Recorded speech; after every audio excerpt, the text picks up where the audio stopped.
Muy buenas noches, ¿cómo está? Estamos en el Ministerio de Hacienda y estamos con el ministro de Hacienda, Felipe Larraín, esta noche. La discusión económica en los últimos tiempos es fuerte, porque un comando como el de Michelle Bachelet dice que el déficit estructural está desatado, el ministro dice que no. Se presenta la ley de presupuesto dentro de poco, se ha atrasado un poco porque los parlamentarios no están yendo a votar, entonces ¿para qué tan rápido? Pero viene la ley de presupuesto y ya el comando de Michelle Bachelet dice ¿cómo va a ser la ley de presupuesto que el ministro Larraín está haciendo y nosotros vamos a tener que ejecutar? Discusiones acerca de cómo viene el enfriamiento de la economía, que se está enfriando, no cabe la menor duda. ¿Qué nos espera para los próximos meses? La confianza empresarial ha caído por quinto mes consecutivo. De esto conversamos esta noche con el ministro de Hacienda que nos recibe aquí en su oficina. ¿Cómo está, ministro? Hola, O Tomás. la antesala de su oficina, ministro. Así es, así es. Un gusto tenerlo aquí en Muchas gracias. nuestra casa. A ver, partamos por lo primero, ley de presupuesto. ¿Cuáles son las principales bases con las que usted está haciendo la ley? Bueno, hay una cosa que es importante, yo creo que todo el mundo, más allá de los temas técnicos que existen mucho en esta elaboración de ley de presupuesto, hay dos variables que son claves, que una es el crecimiento potencial o tendencial, como se llama, de la economía, y la segunda es el precio del cobre a largo plazo. Ambas son determinadas por comités independientes de expertos, de tal manera que nosotros lo que hacemos es convocar los comités, ver lo que nos entregan, analizarlo, computarlo y eso nos da un número que nosotros no podemos afectar. Y eso es importante. Este año, por primera vez en la elaboración de una ley de presupuesto, ha participado un Consejo Fiscal Asesor de 5 miembros que se ha creado por decreto y que es un comité transversal. Hay economistas respetados de los dos lados del espectro político para poder dar además, transparencia total a este proceso. Estas dos variables salieron, bueno, ligeramente más bajas de las que teníamos el año anterior, como era de esperarse. El precio del cobre de largo plazo, esto es un promedio de 10 años que estima cada experto, el promedio de los expertos fue de $3.04 por libra. Esto es ligeramente inferior a los $3.06 del año anterior. Y el crecimiento tendencial está en 4,8%. Eso es lo que ha estimado este grupo de expertos. Con esas dos variables nosotros determinamos los ingresos estructurales y dada la meta de balance estructural nos da como resultado cuánto es lo que podemos gastar, cuál es el nivel máximo de gasto. ¿En cuánto va a aumentar el gasto, ministro? Es que eso no puedo comentarlo porque estamos en este momento en todo el proceso. Fíjese que hoy día han estado, le cuento, hoy día han estado 3 ministros de Estado que vienen aquí al Ministerio de Hacienda, como es una tradición en esta época, a recibir cuáles son las propuestas que le hace la Dirección de Presupuesto y el Ministerio de Hacienda. Pero le puedo preguntar lo siguiente, ¿va a aumentar más que el crecimiento? Va a aumentar menos que el año pasado. Este es A ver, ¿va a aumentar más que el crecimiento estimado o menos? Probablemente menos, porque tenemos una situación más austera de las finanzas públicas que tiene relación con los temas como, no solamente en el precio del cobre, sino lo que pasa es que los costos han aumentado muy fuerte y lo que el fisco recibe es la diferencial, es sobre el resultado, o sea, sobre el margen de las empresas mineras. Tanto en el caso de Codelco como de la minería privada, eso es la base de nuestro impuesto. Por tanto, lo que puedo decir es que es un presupuesto responsable, con un aumento moderado del gasto público que va a ser inferior a los años anteriores. Ministro, Este va a ser el presupuesto más austero de este gobierno. Hoy día se dio a conocer la encuesta CEP, está Michelle Bachelet disparada realmente en esa encuesta, la encuesta más seria que hay en el país, no cabe la menor duda. ¿Usted va a negociar algo con Michelle Bachelet o su comando acerca de la ley de presupuesto? A ver, la negociación del presupuesto de la Nación ocurre en el Congreso. Pero antes, es donde, pero el proyecto. Es donde corresponde. No, lo que hemos recibido nosotros que es un planteamiento razonable que han hecho desde los comandos de todos los candidatos, porque no es solamente Michelle Bachelet. Yo le quiero decir que las elecciones se ganan en el día de la elección. Es cierto que ella tiene una distancia importante en términos de aprobación ciudadana, pero, por ejemplo, ya ha caído 11 puntos en la encuesta, en la aprobación respecto a la encuesta CEP anterior. Por lo tanto, es cierta esa distancia. Las elecciones se ganan el día de la elección. Nosotros vamos a gobernar al último día, cumplir con lo que nos corresponde y vamos a dejar una cantidad de recursos de libre disponibilidad para el próximo gobierno en línea con lo que recibimos nosotros. Nosotros recibimos una cierta cantidad que vamos a dejar otra En línea con esa, no exactamente igual, pero ¿Este algo gobierno que va a tenga que terminar ver con un déficit estructural de cuánto? ¿De 1,2? alrededor de un punto. 1,2. Alrededor de un punto. 1,2 es el déficit estimado para este año, pero nosotros siempre dijimos que nos comprometíamos a llegar al 2014 con un 1% de déficit.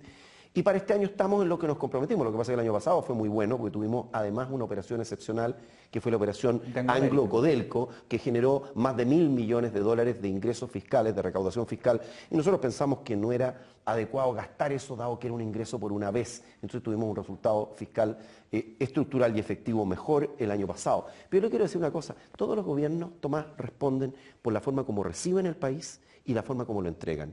Nosotros recibimos un déficit estructural de 3 puntos, 3,1 puntos del PIB y vamos a entregar un déficit en torno a 1 punto del PIB. Por lo tanto, vamos a mejorar. Esa cifra ha sido muy discutida por el comando Michelle Bachelet. Algunos han dicho que es 1,9 porque se están considerando la caída de los impuestos bajo el gobierno de Michelle Bachelet, que fue algo transitorio como algo permanente y que eso no es así y que sería 1,9. ¿Usted lo ha leído están o ha escuchado? Yo les quiero, exactamente, pero les quiero decir que están equivocados. Todos tenemos derecho a nuestras propias opiniones, pero no tenemos derecho a nuestras propias cifras. Las cifras son las cifras oficiales. 3,1 puntos determinado por una comisión independiente de expertos, entre los cuales había 2 exdirectores de presupuesto de la Concertación.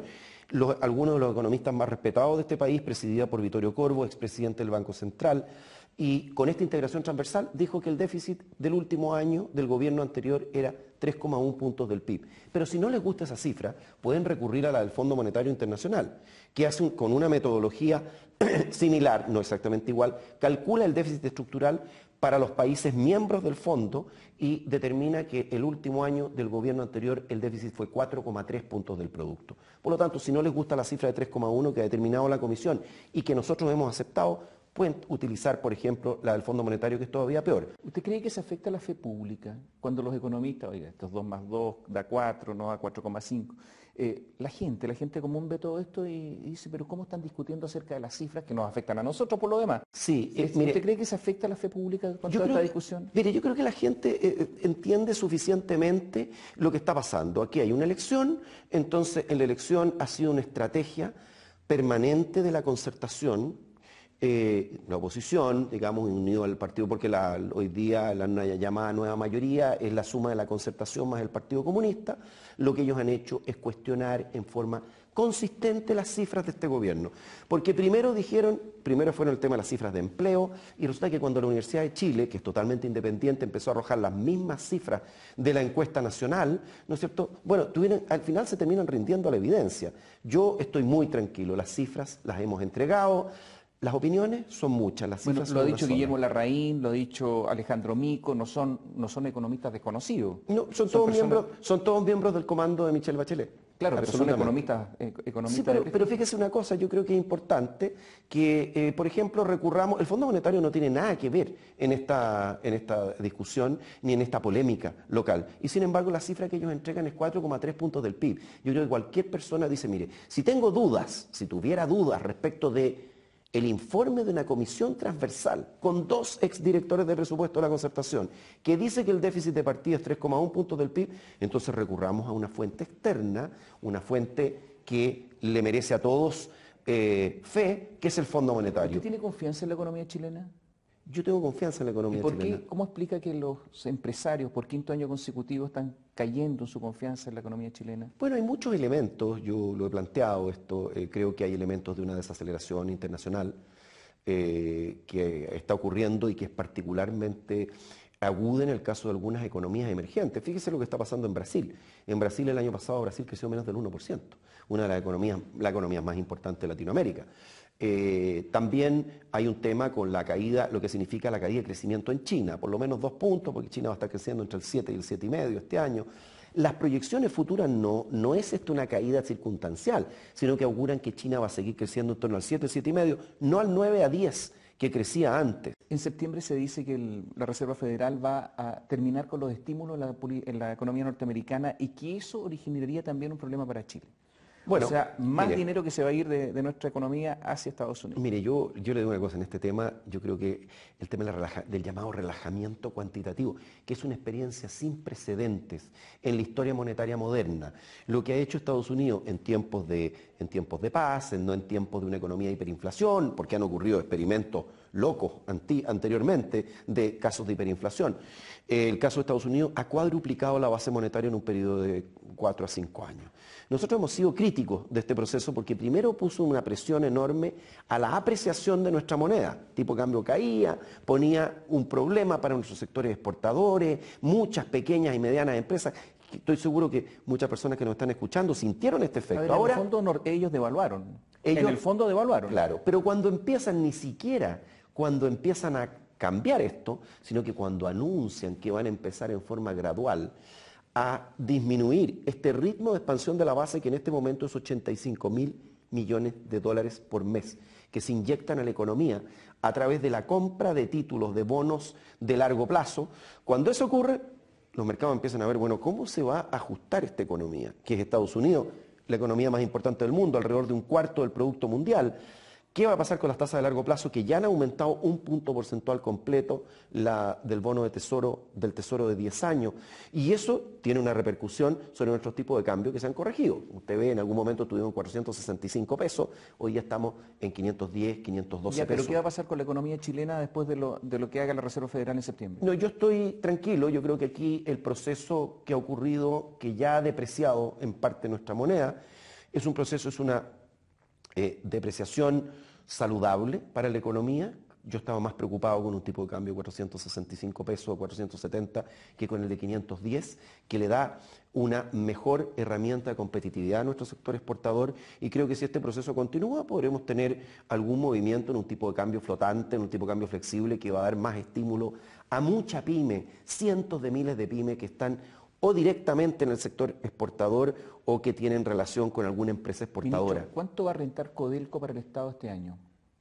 Mire, eso todavía no lo sabemos, pero tiene una proyección. Le quiero decir que Codelco el año pasado tuvo una utilidad del orden de 7.000 millones de dólares totales. Eso es con la venta. Eso es con la operación de Anglo, la cual le aporta 3.000 millones de dólares. Pero este año. La utilidad, la proyección de este año es sustancialmente menor. ¿Cuánto? No voy a dar una cifra definitiva porque son cifras que se discuten internamente. ¿Internamente el aporte Codelco? No, el aporte, es que hay dos cosas distintas. Una es el aporte de Codelco, que podemos ser muy claros, nosotros hemos capitalizado a Codelco. ¿Cuánto es el aporte de Codelco este año? El aporte de Codelco va a ser menos de la mitad de lo que fue el año anterior, o del orden de la mitad del año anterior. ¿3.000? No le puedo decir una cifra exacta, Tomás, en este momento. ¿Y debe 19.000? Hagamos un alto, volvemos en un instante. Con el ministro de Hacienda, Felipe Larraín, ministro, quedó pendiente el tema. ¿Codelco entonces va a aportar este año 3.000? Yo no voy a dar una cifra exacta, pero va a ser, como le digo, del orden de la mitad de lo del año anterior, porque este año no vamos a tener alrededor de 3.000 millones de dólares, que fue lo que aportó la operación con Anglo. Ministro, ¿cuánto deben todas las empresas públicas? No tengo la cifra de deuda exacta. ENAP debe 4.000, Codelco 19.500. Empieza a crecer el asunto, ¿no? Bueno, pero cada empresa, Tomás, debe y puede pagar de acuerdo a su capacidad de generación de ingresos. ¿ENAP también? ENAP ha tenido utilidades en este año. El primer semestre de este año ha dado a conocer utilidades del orden de 70 millones de dólares, algo inferiores a los 100 millones. Ha mejorado sustancialmente su posición. Tiene una posición más compleja que la que tiene Codelco, que tiene un nivel de endeudamiento bastante más alto, pero que tiene una razón de deuda capital, porque lo importante en esto es cuánto debo en relación al patrimonio que tengo, en relación a las ventas que genero, en relación a mi generación de caja, y que le hace tener a Codelco grado de inversión. Y esto es muy importante, porque Codelco hoy día puede ir a los mercados internacionales en condiciones muy favorables, dado... Ahora, ha tenido que limitar la inversión previamente prevista. Bueno, pero eso ellos tienen que evaluar, toda empresa tiene que evaluar y reevaluar su inversión de acuerdo a las condiciones del mercado. No es lo mismo estar evaluando proyectos con el cobre a $3.80 o $4 que evaluar cuando el cobre está a $3.30 o $3.10, ¿no es cierto? Entonces, hay una diferencia, hay que ver el tema de los costos, de cómo a cuánto han crecido los costos, y eso hace estar permanentemente en reevaluación de proyectos, pero ningún proyecto estructural, como ha dicho el propio presidente del directorio de Codelco, no se están en reevaluación proyectos estructurales. Este año ha caído la bolsa fuertemente. Se han desaparecido, se han esfumado cerca de 28.000 millones de dólares solo este año en la bolsa chilena. Y llama la atención lo que está pasando, que también de los fondos de la AFP se han ido alrededor de 1.900 millones de dólares, es bastante. Y claro, llama la atención lo que está pasando con el grupo SMU, con los grupos AYE. Varias veces han tenido que modificar sus balances, rectificar balances, lo que afecta también la fe pública.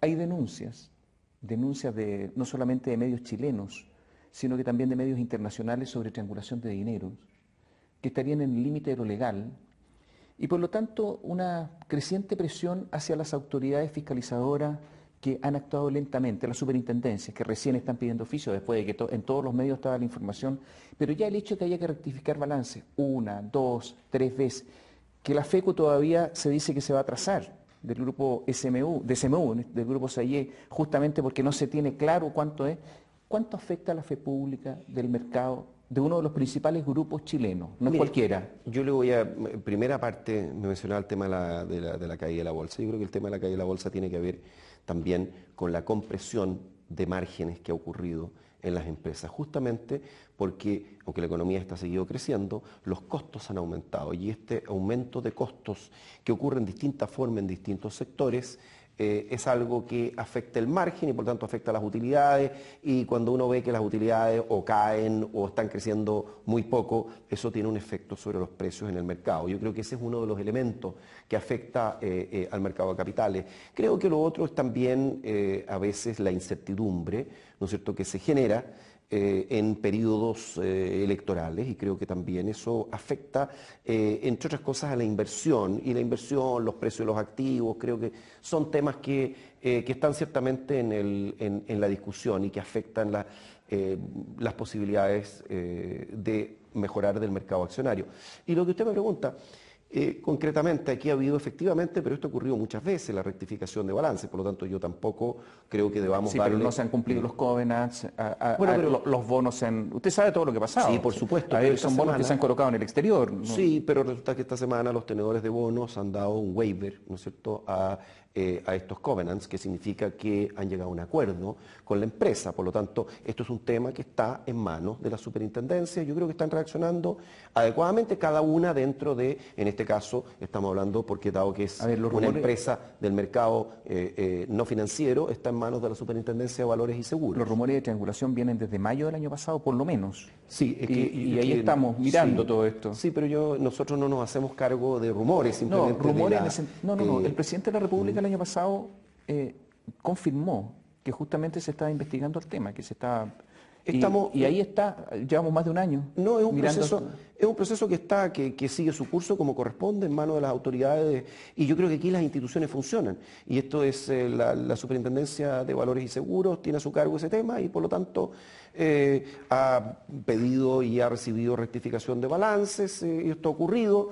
La rectificación de balances corresponde a contratos de arrendamiento, han habido nuevas pautas respecto a este tema, y bueno, se han cambiado auditores también, así es que es algo que... ¿Han tenido que cambiar auditores? Bueno, eso es una decisión que tiene que tomar la empresa, son decisiones que... ¿Usted no teme que Corbanca resulte afectado?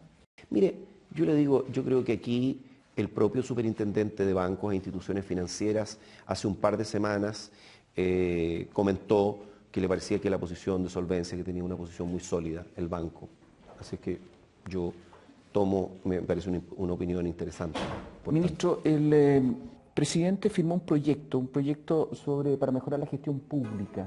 Va a haber 8 nuevos servicios que van a entrar a la ABP, etcétera. Hagamos un alto, volvemos en un instante con esto. Nos queda poco tiempo con el ministro de Hacienda, con Felipe Larraín. Ha sido firmado esta mañana un proyecto de ley por parte del presidente de la República para mejorar la gestión pública, un tema que se ha discutido un montón. O sea, ¿qué pasa con el Estado, la gestión del Estado? En momentos en que se anuncian incluso aumentos tributarios, reforma tributaria, uno se pregunta, bueno, pero ¿cómo se va a administrar todo esto si que esto se produce? Y además, todo lo que sucede con la alta dirección pública, que también ha sido bastante discutido en los últimos años. ¿Funciona, no funciona? De repente personas que han elegido mediante este sistema los echan en poco tiempo porque al parecer no funcionan. ¿Qué se pretende cuando ya está terminando el gobierno con este proyecto, ministro? Mire, este proyecto es uno de los hitos en modernización del Estado del gobierno del presidente Piñera. Nosotros lo que estamos haciendo son varias cosas, pero lo primero es que hace el año 2011 partió en forma piloto un programa aquí en el Ministerio de Hacienda, un programa que se llama Chile Gestiona. ¿Qué hemos logrado hacer a través de Chile Gestiona?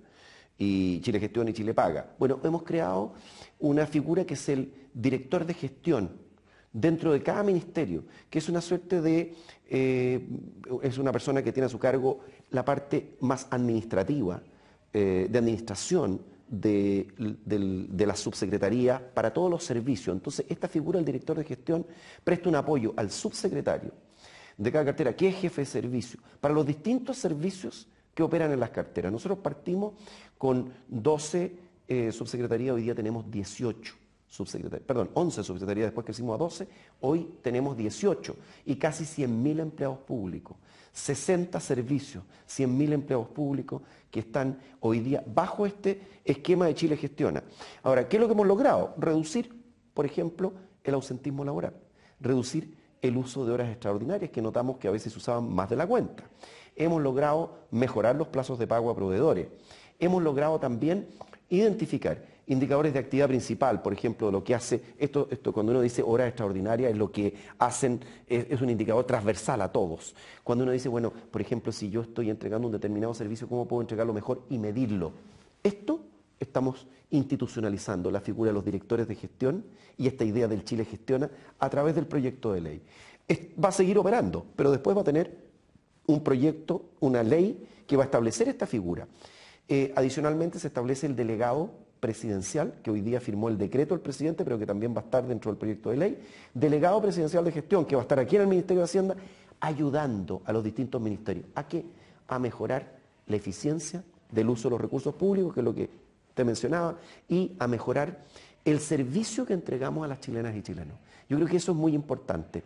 Y quiero mencionar que no es casualidad que hemos pasado el año 2009 en un indicador internacional de eficiencia del gasto público, éramos el país número 40 en eficiencia del gasto y el año 2012, en la última medición, fuimos el país 10. Por lo tanto, mejoramos 30 lugares en eficiencia del gasto público, para dar tranquilidad de que los recursos se están usando mejor.